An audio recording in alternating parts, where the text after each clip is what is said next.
संभाजीनगरच्या पालकमंत्रीपदावरून रस्सीखेच मलाच पालकमंत्रीपद मिळणार, संजय शिरसाट यांचं वक्तव्य. तर अतुल सावेच पालकमंत्री होणार, भाजप पदाधिकाऱ्यांना विश्वास.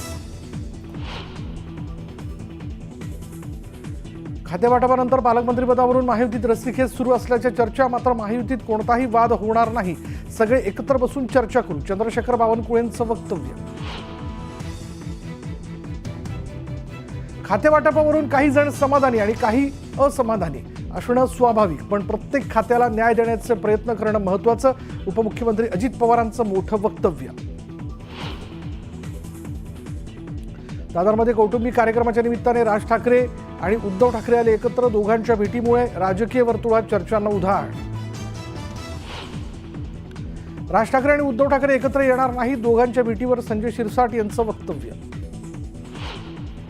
शरद पवारांनी केला मुख्यमंत्री फडणवीसांना फोन, भीमथडी जत्रेला येण्याचं दिलं निमंत्रण. मुंबईत ओबीसी समाजाच्या प्रमुख नेत्यांची बैठक, छगन भुजबळांना मंत्रिमंडळातून डावलल्याच्या पार्श्वभूमीवर चर्चा. अजित पवार यांच्यावर कोणीही टीका केली तर ती मी खपवून घेणार नाही, भुजबळांचं नाव न घेता नवनियुक्त कृषी मंत्री माणिकराव कोकाटेंचा इशारा. जगामध्ये धर्माच्या नावाखाली जितके अत्याचार झाले ते या चुकीच्या समजुतीमुळे, सरसंघचालक मोहन भागवतांचं वक्तव्य. कल्याणमध्ये पुन्हा परप्रांतीयांची दादागिरी, परप्रांतीयांची मराठी कुटुंबाला मारहाण, मुलीशी अश्लील चाळे केल्यानं जाब विचारल्यानं मारहाण. आणि पॉपकॉर्नवरील अतिरिक्त जीएसटीमुळे पॉपकॉर्न महागणार, जीएसटी परिषदेच्या बैठकीत पॉपकॉर्न संदर्भात जीएसटी कर आकारणीबद्दल महत्त्वाचा निर्णय.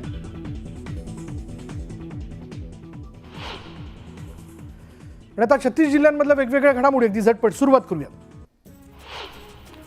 खातेवाटपाच्या संदर्भात काही जण समाधानी तर काही जण असमाधानी आहेत, हे चालत राहतं, पण प्रत्येकाने आपल्या खात्याला न्याय देण्याचा प्रयत्न करायचा असतो, असं वक्तव्य उपमुख्यमंत्री अजित पवार यांनी केलं.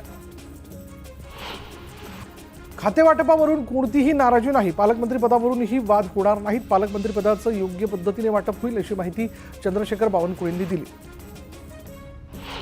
नाना पटोलेंनी खातेवाटपावरून महायुतीवर निशाणा साधलाय. महायुती सरकारची परिस्थिती कौरवांसारखी झाली आहे, ते आपापसात लढूनच कार्यक्रम संपवतील असा खोचक टोलाही त्यांनी लगावलाय. तर आता हे पालकमंत्रीपदासाठीही भांडतील असा चिमटाही नाना पटोलेंनी काढलाय.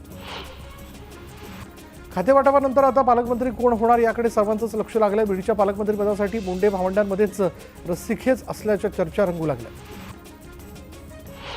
राज्य सरकारचं खातेवाटप जाहीर करण्यात आलेलं आहे. खातेवाटप झाल्यानंतर पालकमंत्रीपदाच्या जबाबदारीबाबत उत्सुकता निर्माण झाली आहे. विशेष करून तिन्ही मंत्र्यांपैकी जळगाव जिल्ह्याची धुरा कोणाकडे येणार याबाबत चर्चा सुरू झाली आहे. रायगडचं पालकमंत्रीपद मलाच मिळणार असा विश्वास मंत्री भरत गोगावले यांनी व्यक्त केला आहे. सर्वसामान्य शेतकऱ्याचा मुलगा मंत्री झाल्यानं जनतेला आनंद झालाय असंही ते यावेळी म्हणाले.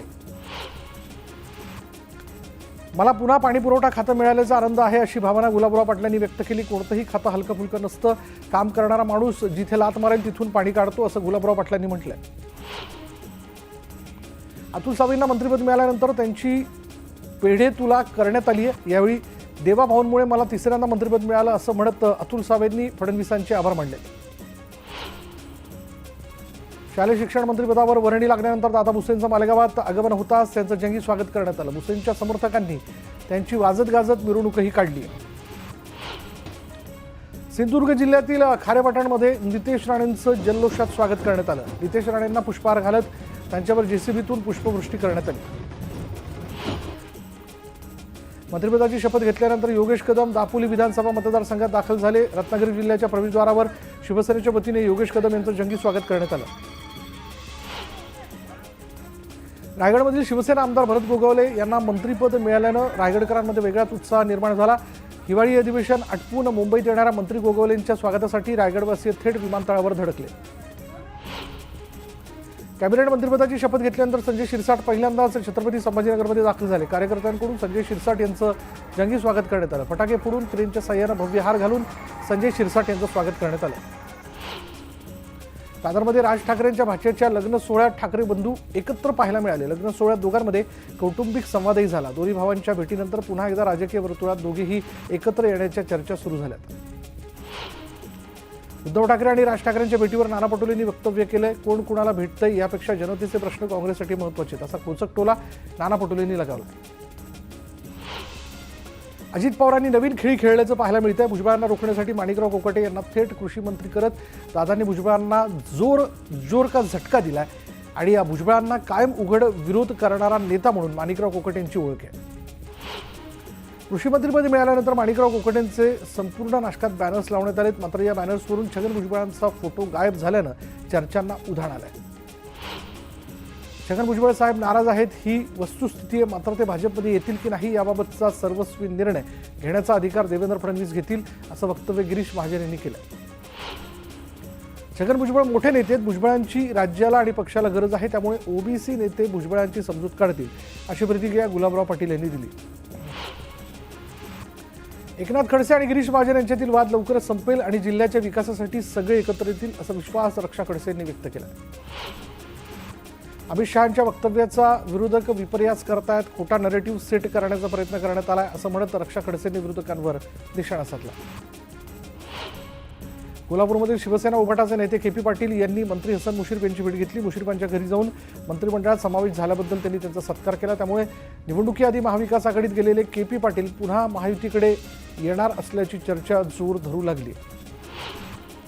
जगात धर्माच्या नावाखाली जितके अत्याचार झाले ते चुकीच्या समजुतीमुळे झाले असं महत्त्वाचं वक्तव्य सरसंघचालक मोहन भागवत यांनी केलं।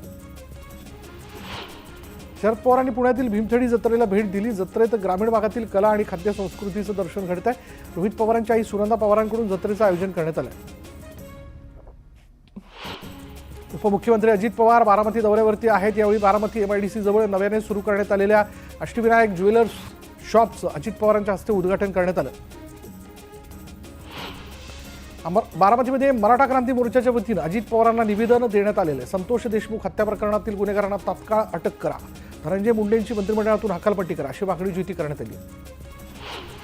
येत्या 5 जानेवारीला उद्धव ठाकरे तर 10 जानेवारीला राहुल गांधी, प्रियंका गांधी आणि अरविंद केजरीवाल मार्केटवाडीला भेट देतील। तिथल्या ग्रामस्थांशी आणि मतदारांशी EVM मशीनविषयी चर्चा करणार आहेत। कर्नाटक सरकारच्या अलमट्टी धरणाच्या उंची वाढवण्याच्या निर्णयाबाबत लवकरच कर्नाटकचे मुख्यमंत्री आणि उपमुख्यमंत्री यांची भेट घेण्यात येईल अशी माहिती सांगलीचे खासदार विशाल पाटील यांनी दिली आहे। अलमट्टीच्या उंचीबाबत जल आयोगालाही पत्र लिहिल्याचं विशाल पाटील यांनी सांगितलं। जळगाव महापालिकेतील पाईपलाईन्स भंगार चोरी प्रकरणाची चौकशी करण्यात यावी अशी मागणी आमदार राजू भोळे यांनी केली आहे।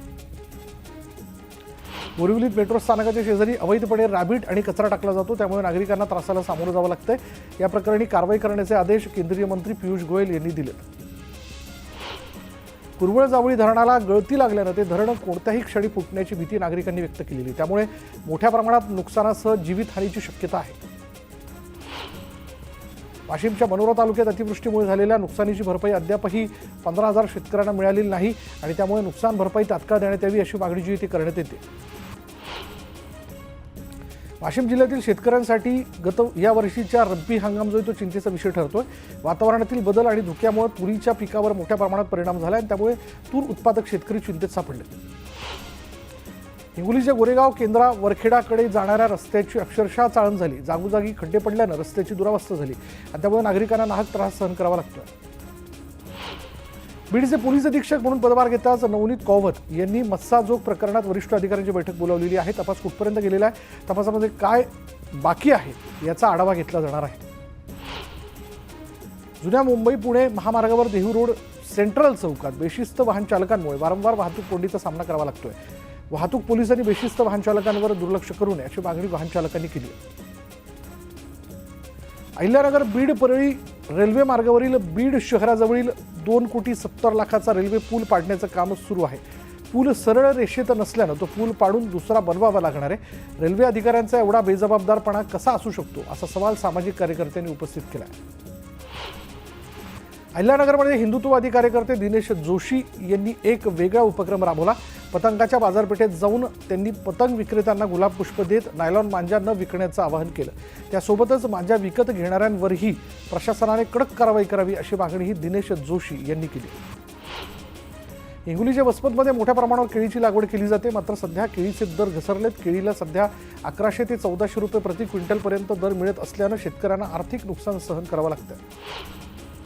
अमित शहांच्या आणि भाजपच्या विरोधात काँग्रेसनं साकीनाका परिसरात निषेध मोर्चा काढला आणि यावेळी अमित शहांनी जाहीर माफी मागावी, त्वरित राजीनामा द्यावा अशी मागणी नसीम खान यांनी केली आहे।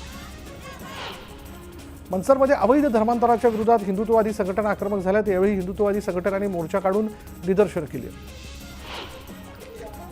शहापुरात मुख्य बाजारपेठेत ज्वेलर्सच्या कामगारावर गोळीबार करण्यात आला. यात त्याचा दुर्दैवानं मृत्यू झाल्याने या घटनेच्या निषेधार्थ शहापूर बाजारपेठ बंदची हाक देण्यात आली होती.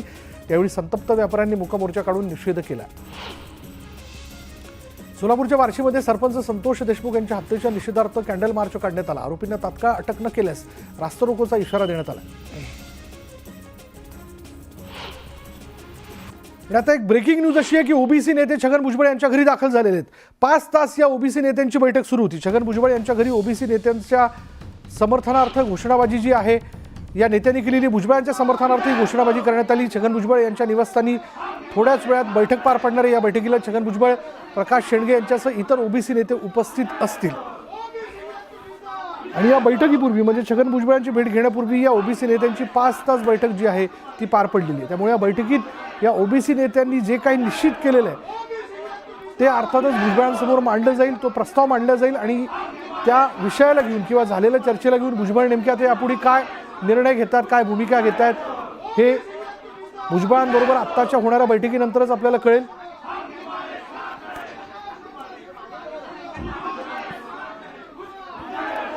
भुजबळांच्या समर्थनार्थ घोषणाबाजी जी ती करण्यात येते.